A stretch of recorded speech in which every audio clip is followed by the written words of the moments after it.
Профессор Крымского федерального университета Айдер Меметов – ученый с большой буквы. В главном вузе республики он работает уже 27 лет. За это время внес значительный вклад в развитие университета. Именно при его участии в 2002 году был открыт факультет крымско-татарской и восточной филологии, который сегодня функционирует под его руководством. Мою работу, я думаю, должны оценивать со стороны.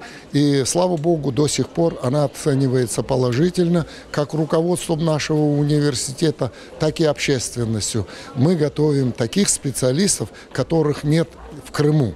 Если другие вузы, несколько вузов готовят филологов, юристов, экономистов и так далее, а вот востоковедов готовят только в Крымском федеральном университете. Свой 75-й день рождения Айдер Меметов отметил в кругу учеников, коллег и друзей. Каждый, кто знает ученого, считает его энергичным и ответственным сотрудником, хорошим педагогом и добрым человеком. Его профессиональный опыт ценят студенты и коллеги. Айдер Меч добрый человек, хороший менеджер, он умеет организовать.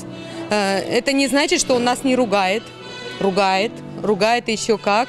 Но при этом мы знаем, что за тем, как он нас ругает, есть очень важная основа. Он формирует нас стержень такой крепкий. Я благодарна этому вузу за то, что с его помощью я познакомилась с культурой крымских татар. И везде, где бы я ни была, когда говорят о том, откуда я говорю из Крыма, автоматически у всех возникает ассоциация с именем Айдера Меметовича. Айдер Меметович – золотой человек, человек с большой буквы. Он основатель факультета, он педагог, который вдохновляет. Исполняющий обязанности ректора Крымского федерального университета Андрей Фалалеев также поздравил юбиляра. За многолетний труд и значительный вклад в развитие образования он вручил ученому золотую медаль имени Вернадского. Университет – это сообщество профессоров и студентов.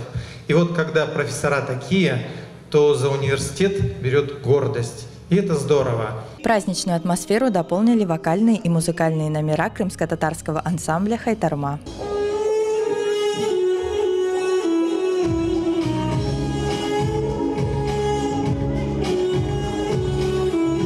Ольга Якименко, Николай Шульга, пресс-служба Крымского федерального университета.